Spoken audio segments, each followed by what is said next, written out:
కప్ప అది వేసే గంతుల కారణంగా చాలా ఫేమస్. పైగా దానివల్ల ఎవరికీ హాని ఉండదు. అంతేకాదు పర్యావరణానికి కూడా అది మేలే చేస్తుంది.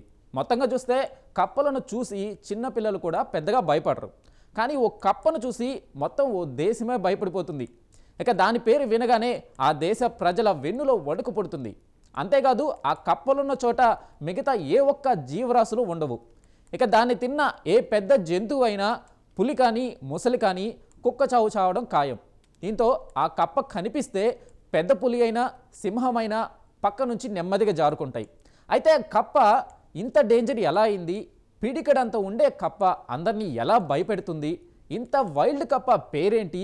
ఏ దేశంలో ఉందో తెలుసుకోవాలనుకుంటే లెట్స్ వాచ్. కొన్నిసార్లు ప్రకృతి ఇచ్చే గిఫ్ట్ చాలా ఆశ్చర్యాన్ని కలిగించేలా ఉంటాయి. అదేవిధంగా కొన్ని తప్పిదాలు మనుషులకు భారీ మూల్యాన్ని చెల్లించేలా చేస్తాయి. అయితే ఆస్ట్రేలియా దేశం విషయంలో అదే జరిగింది. కొండ నాలుకకు మందేస్తే ఉన్న నాలుక ఊడిపోయిందన్నట్టుగా చెరక పంటను పాడు చేసే పురుగులను నియంత్రించడానికి అమెరికా నుంచి తెచ్చుకున్న కేన్ టోడ్ అనే కప్ప కాస్త ఇప్పుడు పెద్ద సమస్యగా మారింది. చూడ్డానికి పిడికడంత ఉండే ఈ కప్ప ఆ దేశాన్ని అల్లాడిస్తుంది. దీని పేరు చెబితే చాలు ఆస్ట్రేలియాలోని అడవుల్లో వణుకు పుడుతుంది. అక్కడే పర్యావరణానికి ఇది పెద్ద ముప్పుగా మారింది. ఒక్క అడవి అనే కాదు, ఈ పాయిజనస్ కప్ప అడుగుపెట్టిన ప్రతి చోట స్థానిక జీవులు చావు ఓడిలోకి చేరుతున్నాయి. దీని కారణంగా ఆస్ట్రేలియా అడవుల్లోని కొన్ని జంతువుల జనాభా దాదాపు పూర్తిగా తుడిచిపెట్టుకుపోయింది. ఇక ఈ కప్ప తీరంతా కూడా ఆకు వచ్చి ముళ్ళు మీద పడ్డా, ముళ్ళు వచ్చి ఆకు మీద పడ్డా అన్నట్టుగా ఉంది.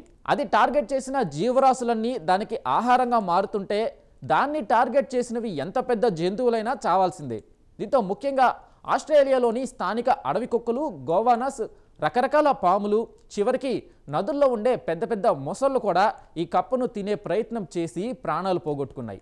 ఇంతగా ఆ కప్పలో ఏముందంటే ఈ చిన్న కప్ప ఇంతలా వినాశనం సృష్టించడానికి కారణం దాని కళ్ళ వెనుక భాగంలో ఉండే బుఫోటాక్సిన్ అనే చాలా శక్తివంతమైన విషం.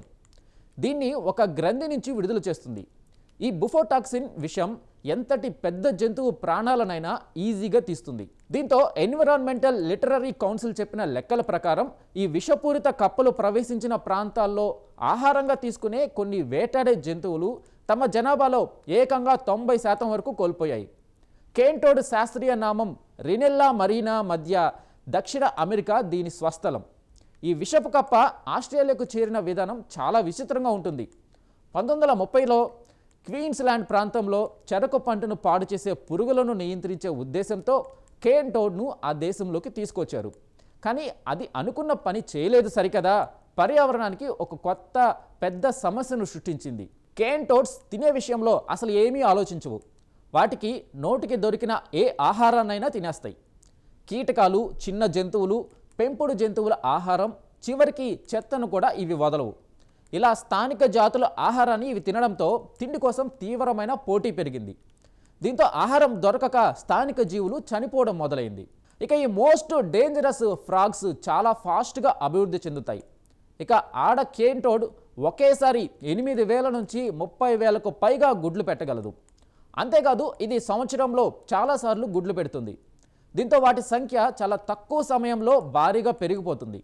మరో ముఖ్య విషయం ఏమిటంటే ఆస్ట్రేలియా లేదా అమెరికా వంటి కొత్త ప్రాంతాల్లో ఈ కప్పలను సేఫ్గా తినగలిగే వేటాడే జంతువులు తక్కువగా ఉన్నాయి. ఈ కప్పలు ఎక్కడైనా ఈజీగా జీవించగలుగుతాయి. నగరాల నుంచి పొలాల వరకు ఏ వాతావరణాన్నైనా ఈ కప్పలు తట్టుకోగలవు. ఈ కారణంగా వీటి సంఖ్యను నియంత్రించడం చాలా కష్టమైపోయింది. ఇక కప్పల నుంచి స్థానిక జీవరాశులను కాపాడడానికి శాస్త్రవేత్తలైతే చాలా కష్టాలు పడుతున్నారు. పశ్చిమ ఆస్ట్రేలియాలో మొసళ్లను కాపాడడానికి ఒక ప్రత్యేక పద్ధతిని ఆవిష్కరించారు. కేన్ టోడ్ను తినడం వల్ల ముప్పు ఉంటుందని మొసళ్లకు నేర్పిస్తున్నారు. శాస్త్రవేత్తలు జన్యుపరంగా మార్పులు చేసిన కేన్ టోడ్ పిల్లలను తయారు చేస్తున్నారు. ఇవి పెద్దవి కాకుండానే మిగతా కేన్ టోడ్ గుడ్లను తినేస్తాయి. ఈ తెలివైన పద్ధతి ద్వారా వాటి సంఖ్య పెరగకుండా అడ్డుకోవచ్చని భావిస్తున్నారు. మొత్తానికి ప్రపంచంలోనే అత్యంత హానికరమైన వినాశనం సృష్టించే జీవిగా ఈ కేన్ టోడ్ కప్పలను పేర్కొనడం జరిగింది.